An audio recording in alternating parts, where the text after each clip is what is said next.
अब मैं सच्चे भाव से दुष्टों को प्रणाम करता हूँ, जो बिना ही प्रयोजन अपना हित करने वाले के भी प्रतिकूल आचरण करते हैं। दूसरों के हित की हानि ही जिनकी दृष्टि में लाभ है, जिनको दूसरों के उजड़ने में हर्ष और बसने में विषाद होता है, जो हरि और हर के यश रूपी पूर्णिमा के चंद्रमा के लिए राहु के समान हैं, अर्थात जहाँ कहीं भगवान विष्णु या शंकर के यश का वर्णन होता है उसी में वे बाधा देते हैं, और दूसरों की बुराई करने में सहस्त्रबाहु के समान वीर हैं, जो दूसरों के दोषों को हजार आंखों से देखते हैं और दूसरों के हित रूपी घी के लिए जिनका मन मक्खी के समान है, अर्थात जिस प्रकार मक्खी घी में गिरकर उसे खराब कर देती है और स्वयं भी मर जाती है, उसी प्रकार दुष्ट लोग दूसरों के बने बनाए काम को अपनी हानि करके भी बिगाड़ देते हैं। जो तेज दूसरों के जलाने वाले ताप में, अग्नि और क्रोध में यमराज के समान हैं, पाप और अवगुण रूपी धन में कुबेर के समान धनी हैं, जिनकी बढ़ती सभी के हित का नाश करने के लिए केतु अर्थात पुच्छल तारे के समान हैं, और जिनके कुंभकर्ण की तरह सोते रहने में ही भलाई है। जैसे ओले खेती का नाश करके आप भी गल जाते हैं, वैसे ही वे दूसरों का काम बिगाड़ने के लिए अपना शरीर तक छोड़ देते हैं। मैं दुष्टों को हजार मुख वाले शेष जी के समान समझकर प्रणाम करता हूँ, जो पराये दोषों को हजार मुखों से बड़े रोष के साथ वर्णन करते हैं। पुनः उनको राजा पृथु अर्थात जिन्होंने भगवान का यश सुनने के लिए 10,000 कान मांगे थे के समान जानकर प्रणाम करता हूँ, जो 10,000 कानों से दूसरों के पापों को सुनते हैं, फिर इंद्र के समान मानकर उनकी विनय करता हूँ, जिनको सुरा नीकी और हितकारी मालूम देती है। इंद्र के लिए भी सुरानीक अर्थात देवताओं की सेना हितकारी है, जिनको कठोर वचन रूपी वज्र सदा प्यारा लगता है, और जो हजार आंखों से दूसरों के दोषों को देखते हैं। दुष्टों की यह रीति है कि वे उदासीन शत्रु अथवा मित्र किसी का भी हित सुनकर जलते हैं। यह जानकर दोनों हाथ जोड़कर यह जन प्रेम पूर्वक उनसे विनय करता है।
मैंने अपनी ओर से विनती की है, परंतु वे अपनी ओर से कभी नहीं चूकेंगे। कौओं को बड़े प्रेम से पालिए, परंतु वे क्या कभी मांस के त्यागी हो सकते हैं? अब मैं संत और असंत दोनों के चरणों की वंदना करता हूँ। दोनों ही दुख देने वाले हैं, परंतु उनमें कुछ अंतर कहा गया है। वह अंतर यह है कि एक संत तो बिछड़ते समय प्राण हर लेते हैं और दूसरे असंत मिलते हैं तब दारुण दुख देते हैं। अर्थात संतों का बिछुड़ना मरने के समान दुखदायी होता है और असंतों का मिलना। दोनों संत और असंत जगत में एक साथ पैदा होते हैं, पर एक साथ पैदा होने वाले कमल और जौंक की तरह उनके गुण अलग अलग होते हैं। कमल दर्शन और स्पर्श से सुख देता है, किंतु जौंक शरीर का स्पर्श पाते ही रक्त चूसने लगती है। साधु अमृत के समान होते हैं और असाधु मदिरा के समान। दोनों को उत्पन्न करने वाला जगत रूपी अगाध समुद्र एक ही है। शास्त्रों में समुद्र मंथन से ही अमृत और मदिरा दोनों की उत्पत्ति बताई गई है। भले और बुरे अपनी अपनी करनी के अनुसार सुंदर यश और अपयश की संपत्ति पाते हैं। अमृत, चंद्रमा, गंगा जी, साधु एवं विष, अग्नि, कलयुग के पापों की नदी अर्थात कर्मनाशा और हिंसा करने वाला व्याघ्र, इनके गुण अवगुण सब कोई जानते हैं, किंतु जिसे जो भाता है उसे वही अच्छा लगता है। भला भलाई ही ग्रहण करता है और नीच नीचता को ही ग्रहण किए रहता है। अमृत की सराहना अमर करने में होती है और विष की मारने में।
दुष्टों के पापों और अवगुणों की और साधुओं के गुणों की कथाएं दोनों ही अपार और अथाह समुद्र हैं। इसी से कुछ गुण और दोषों का वर्णन किया गया है, क्योंकि बिना पहचाने उनका ग्रहण या त्याग नहीं हो सकता। भले बुरे सभी ब्रह्मा के पैदा किए हुए हैं, पर गुण और दोषों को विचार कर वेदों ने उनको अलग अलग कर दिया है। वेद, इतिहास और पुराण कहते हैं कि ब्रह्मा की यह सृष्टि गुण अवगुणों से सनी हुई है। दुख सुख, पाप पुण्य, दिन रात, साधु असाधु, सुजाति कुजाति, दानव देवता, ऊंच नीच, अमृत विष, सुजीवन मृत्यु, माया ब्रह्म, जीव ईश्वर, संपत्ति दरिद्रता, रंक राजा, काशी मगध, गंगा कर्मनाशा, मारवाड़ मालवा, ब्राह्मण कसाई, स्वर्ग नरक, अनुराग वैराग्य, ये सभी पदार्थ ब्रह्मा की सृष्टि में हैं। वेद शास्त्रों ने उनके गुण दोषों का विभाग कर दिया है। विधाता ने इस जड़ चेतन विश्व को गुण दोष में रचा है, किंतु संत रूपी हंस दोष रूपी जल को छोड़कर गुण रूपी दूध को ही ग्रहण करते हैं। खल अघ अगुण साधु गुण गा, उभय अपार उदधि अवगा, तेहि ते कछु गुण दोष बखाने, संग्रह त्याग न बिनु पहचाने, भले उपोच सब विधि उपजाए, गनि गुण दोष वेद बिल गाए, कहई वेद कहई वेद इतिहास पुराना, विधि प्रपंचु गुण अवगुण साना, दुख सुख पाप पुण्य दिन राति, साधु असाधु सुजाति कुजाति, दानव देव ऊंच अरु नीचु, अमी सुजीवनु माहुरु मीचु, माया ब्रह्म जीव जगदीसा, लक्ष्य अलक्ष्य रंग अवनीसा, काशी मग सुर सरि क्रम नासा, मरुमारव महिदेव गवासा, सरग नरक अनुराग विरागा, निगमागम गुण दोष विभागा, जड़ चेतन गुण दोष माया, विश्व कीन करतार, संत हंस गुण गहाई पाय, परिहरि मारी बेकार। विधाता जब इस प्रकार का हंस का सा विवेक देते हैं, तब दोषों को छोड़कर मन गुणों में अनुरक्त होता है। काल स्वभाव और कर्म की प्रबलता से भले वे साधु लोग भी माया के वश में होकर कभी कभी भलाई से चूक जाते हैं। भगवान के भक्त जैसे उस चूक को सुधार लेते हैं और दुख दोषों को मिटाकर निर्मल यश देते हैं, वैसे ही दुष्ट भी कभी कभी उत्तम संग पाकर भलाई करते हैं, परंतु उनका कभी भंग न होने वाला मलिन स्वभाव नहीं मिटता। जो वेशधारी ठग हैं, उन्हें भी अच्छा साधु सा वेश बनाए देखकर वेश के प्रताप से जगत पूजता है, परंतु एक न एक दिन वे चौड़े आ ही जाते हैं। अंत तक उनका कपट नहीं निपटा। जैसे कालनेमी रावण और राहु का हाल हुआ। बुरा वेश बना लेने पर भी साधु का सम्मान ही होता है, जैसे जगत में जामवान और हनुमान जी का हुआ। बुरे संग से हानि और अच्छे संग से लाभ होता है, यह बात लोक और वेद में विदित है और सभी लोग इसको जानते हैं। पवन के संग से धूल आकाश पर चढ़ जाती है और वही नीच अर्थात नीचे की ओर बहने वाले जल के संग से कीचड़ में मिल जाती है। साधु के घर के तोता मैना राम राम सुमिरते हैं और असाधु के घर के तोता मैना गिन गिन कर गालियां देते हैं। कुसंग के कारण धुआं कालिक कहलाता है, वहीं धुआं सुसंग से सुंदर स्याही होकर पुराण लिखने के काम में आता है और वही धुआं जल, अग्नि और पवन के संग से बादल होकर जगत को जीवन देने वाला बन जाता है। ग्रह, औषधि, जल, वायु और वस्त्र ये सब भी कुसंग और सुसंग पाकर संसार में बुरे और भले पदार्थ हो जाते हैं। चतुर एवं विचारशील पुरुष ही इस बात को जान पाते हैं। महीने के दोनों पखवाड़ों में उजियाला और अंधेरा समान ही रहता है, परंतु विधाता ने इनके नाम में भेद कर दिया है। एक का नाम शुक्ल और दूसरे का नाम कृष्ण रख दिया। एक को चंद्रमा का बढ़ाने वाला और दूसरे को उसका घटाने वाला समझकर जगत ने एक को सुयश और दूसरे को अपयश दे दिया। जगत में जितने जड़ और चेतन जीव हैं, सबको राम में जानकर मैं उन सब के चरण कमलों की सदा दोनों हाथ जोड़कर वंदना करता हूँ। देवता, दैत्य, मनुष्य, नाग, पक्षी, प्रेत, पितर, गंधर्व, किन्नर और निशाचर सबको मैं प्रणाम करता हूँ। अब सब मुझ पर कृपा कीजिए। अस विवेक जब देई विधाता, तब तज दोष गुनहि मनुराता। काले सुभाव करम बरियाई,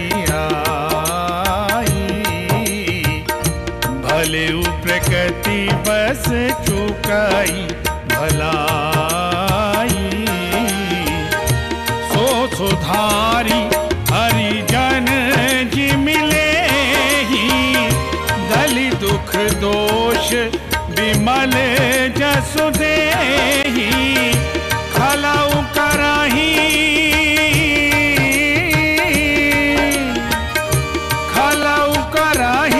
फल पाई सुसंगु, मिटाई न मलिन स्वभाव अभंगु। लखी सुबेश जग बंचक जेऊ, वेश प्रताप पूजियहि उघरहि अंत न होई निबाहु। काल नेमि जिमि रावण राहु, किएहु कुबेशु साधु सन्मानु। जिमि जग जामवंत हनुमान, संग सुसंगति लाहु। लोकहु वेद विदित सब काहु, गगन चढ़हि रज पवन प्रसंगा। कीचहि मिलाई नीचे जल संगा, साधु असाधु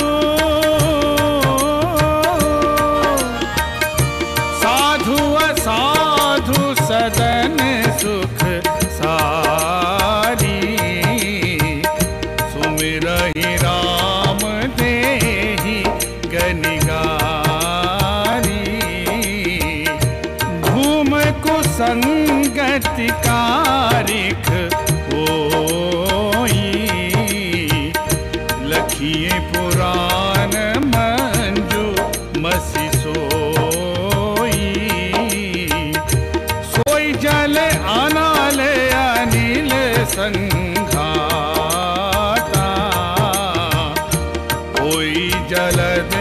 जग जीवन दाता। रह भेषज जल पवन पट, पाई कुजोग सुजोग। होई कुवस्तु सुवस्तु जग, लखहि सुलक्षण लोग। सम प्रकाश तम पाथ दुहु, नाम भेद विधि कीन्ह। शशि शोषक पोषक समझी, जग जस अप जस दीन्ह। जड़ चेतन जग जीव जत, सकल राममय जानी। बंदौ सबके पद कमल, सदा जोरे जुग पानी। देव तनुज नर नाग खग, प्रेत पितर गंधर्व। बंदौ किन्नर रजनीचर, कृपा करहु अब सर्व। 84 लाख योनियों में 4 प्रकार के स्वेदज, अंडज, उद्भिज, जरायुज जीव जल, पृथ्वी और आकाश में रहते हैं। उन सब से भरे हुए इस सारे जगत को श्री सीताराम में जानकर मैं दोनों हाथ जोड़कर प्रणाम करता हूँ। मुझको अपना दास जानकर कृपा की खान आप सब लोग मिलकर छल छोड़कर कृपा कीजिए।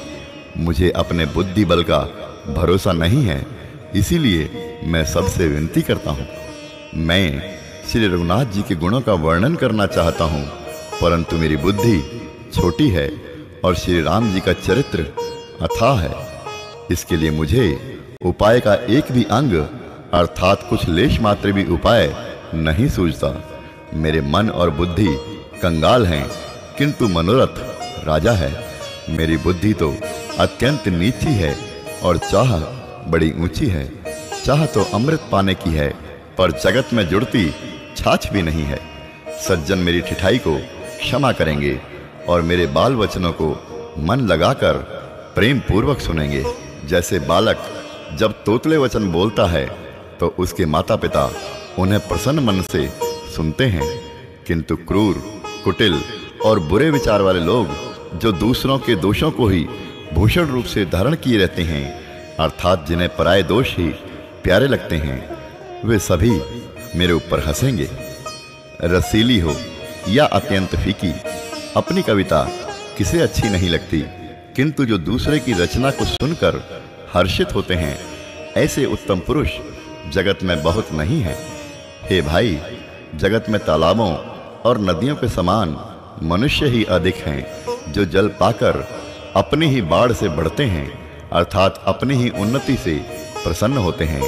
समुद्र जैसा तो कोई एक विरला ही सज्जन होता है, जो चंद्रमा को पूर्ण देखकर अर्थात दूसरों को उत्कर्ष देखकर उमड़ पड़ता है। मेरा भाग्य छोटा है और इच्छा बहुत बड़ी है, परंतु मुझे एक विश्वास है कि इसे सुनकर सज्जन सभी सुख पाएंगे और दुष्ट हंसी उड़ाएंगे।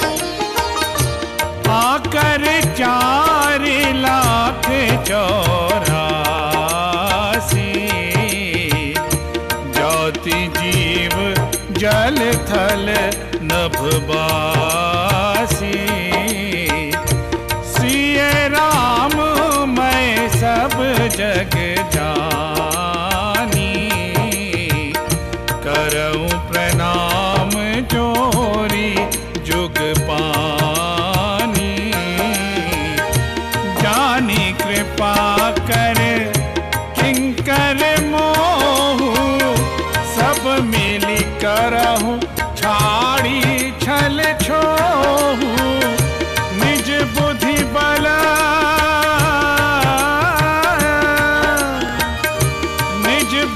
बल भरोस मोहि नाही, ताते विनय कराऊं सब पाही। करन चाहूं रघुपति गुण गाहा, लघुमति मोरी चरित अवगाहा। सूझना एक अंग उपाऊ, मन मति रंग मनोरथ राऊ। मति अति नीच ऊंच रुचि आछी, चाहिए अमिय जग जुराई न छाछी। क्षमी हई सज्जन मोरी ठिकाई, सुनि हई बाल बचन मन लाई। जो बालक कहे तो तरि बाता, सुनहि मुदित मन पितु अरु माता। हसी हई कूर, हसी हई कूर कुटिल कुविचारी। जे पर दूषण भूषण धारी, निज कबित के ही लाग ननीका। सरस हो अथवा अति फीका, जे पर भनीति सुनत हर्षाही। देवर पुरुष बहुत जग नाही, जग बहु नर सरसरी सम भाई। जे निज बाढ़ी बढ़ही जल पाई, सज्जन सकृत सज्जन सकृत सिंधु सम कोई। देखी पूर विधु बाढ़ही जोई, भाग छोट अभिलाषु बड़े। करऊं एक विश्वास, पहहि सुख सुनि सुजन सब। खल करि हहि